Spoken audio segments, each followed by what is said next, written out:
Pour nous, les enjeux, ils sont derrière les politiques qui sont suivies. Ce sont des enjeux éthiques et ce sont des enjeux sur les valeurs de cette union. Et l'Église a toujours encouragé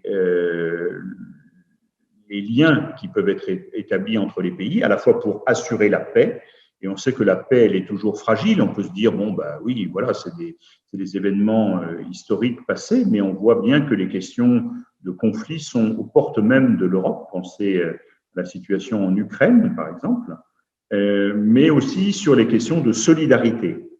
Et la solidarité, elle se pose entre les pays membres. Et là, on l'a vu à travers la crise sanitaire, comment est-ce que les enjeux économiques et puis proprement sanitaires, la question des vaccins, le partage des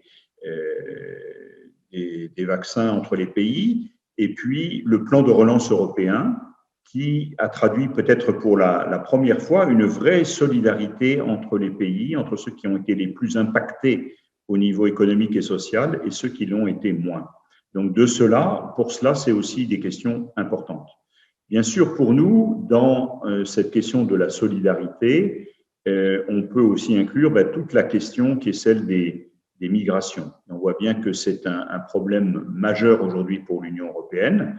Dans les priorités de la présidence française, il y a la volonté de mieux contrôler les frontières extérieures de l'Union européenne. Bon, ça peut être une chose, mais ce qui nous est rappelé, c'est qu'on ne peut pas être simplement dans une position complètement de forteresse en disant qu'on ferme nos frontières et qu'on ne s'intéresse pas à ceux qui viennent frapper à nos portes et qui fuient leur pays à cause de la guerre, à cause des discriminations politiques, religieuses, à cause de la misère, et que derrière les statistiques, et dans ce qu'elles peuvent avoir de particulièrement froid, il y a des hommes et des femmes et qui risquent leur vie, que ce soit en Méditerranée ou que ce soit maintenant dans la Manche, et que de cela, nous ne pouvons pas simplement nous satisfaire.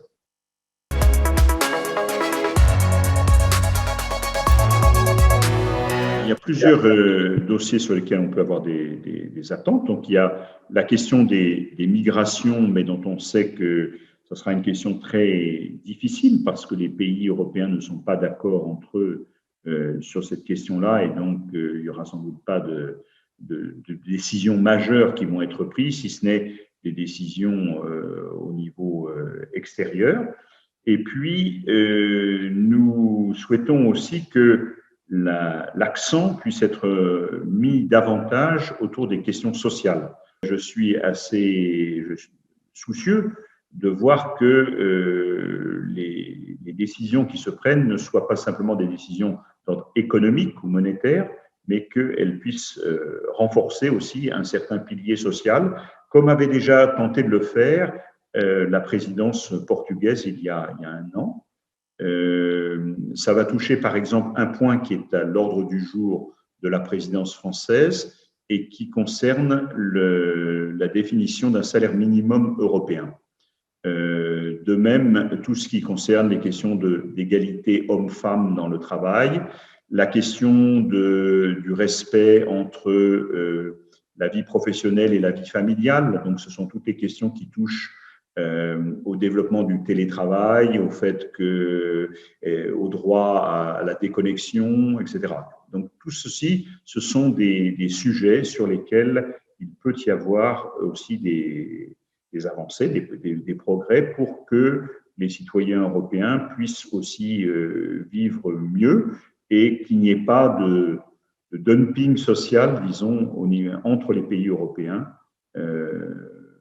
La libre circulation des marchandises, des capitaux et des personnes à l'intérieur de l'Union européenne, eh bien, elle passe aussi par des conditions sociales qui soient, si ce n'est identiques, comparables.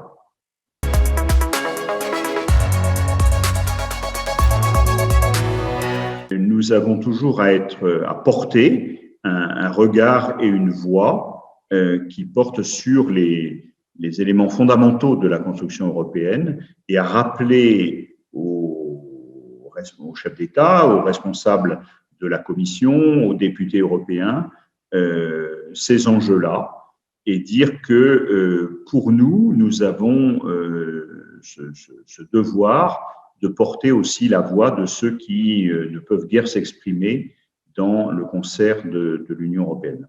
Et donc ça, je crois que c'est aussi très important. On n'est pas une sorte de lobby qui viendrait défendre telle ou telle position.